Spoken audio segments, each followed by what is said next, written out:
for power. I fight the free road for men like them.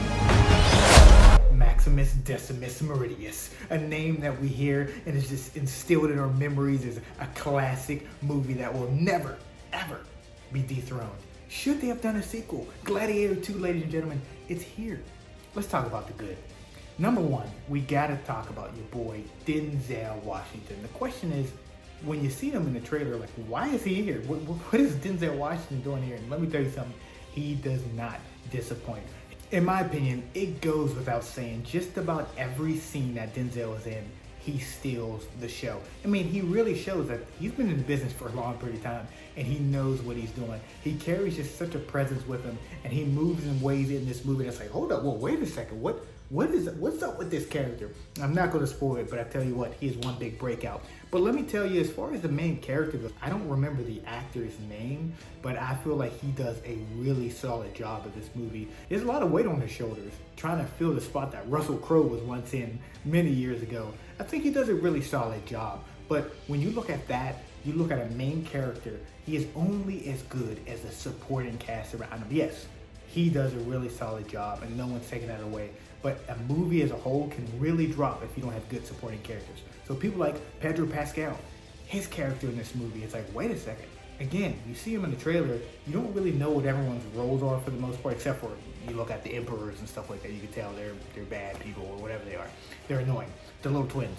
But the point is, you look at these other characters, like, well, what are they doing? And you know what? The story really made you start to care for these supporting characters. And you're watching this, you're like, wait a second.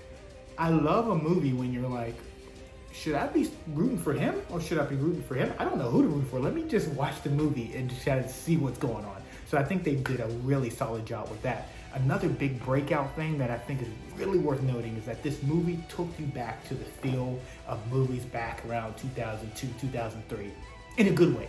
So for example, there's one of the scenes where there's just so many people. You see so many like soldiers and people that's there and it's like, wait a second, those are real people. That's not CGI. I think it reaches a point, you know, further back where it might be CGI.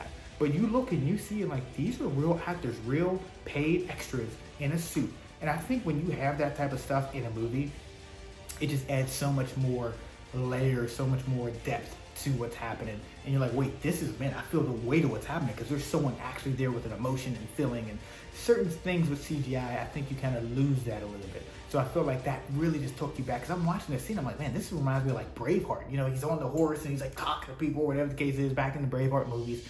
Those type of feelings, it's tough to capture again when you just have CGI. So really nice hats off to them. And then lastly, one huge thing that I feel like it's massive, it's important, especially in a movie like this, is the choreography. The fighting in this movie was a really big takeaway.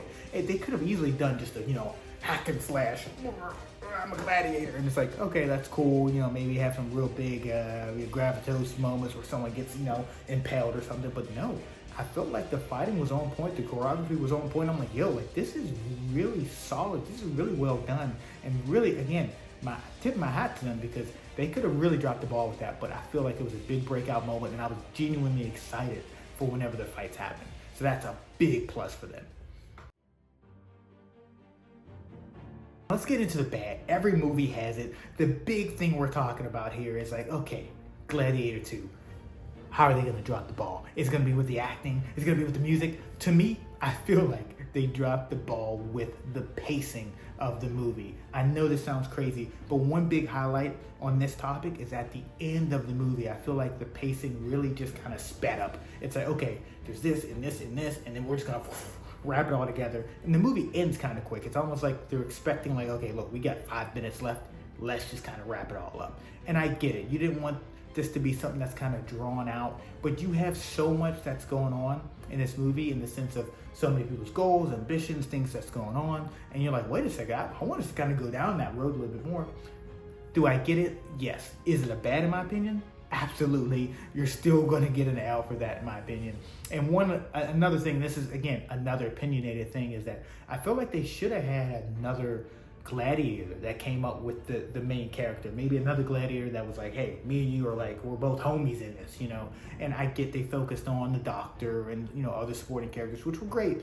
But another gladiator along with the main gladiator I thought would have been dope. They had other gladiators, of course, but none of them were really remarkable in any way. They were just kind of like, hey, we're just kind of extras here too. There was some guy that, you know, had an attitude, and when they were fighting someone else, it's like, okay, that's great. But like, other than that, what makes you stand out? There's not really anyone that stood out besides the main character as far as gladiators. I mean, maybe you could, you know, talk about their, I don't know his name, but he was like the warden, so to speak, for the gladiators, if you think of them in prison, or maybe he was like the bailiff or something. He was the guy that was like training them and getting them all ready for their fights. But he wasn't a good guy, so it's not like you're rooting for him. It's just kind of like he's there. I mean, we saw him a nice bit, but other than that, we don't really see the others. They're just kind of there.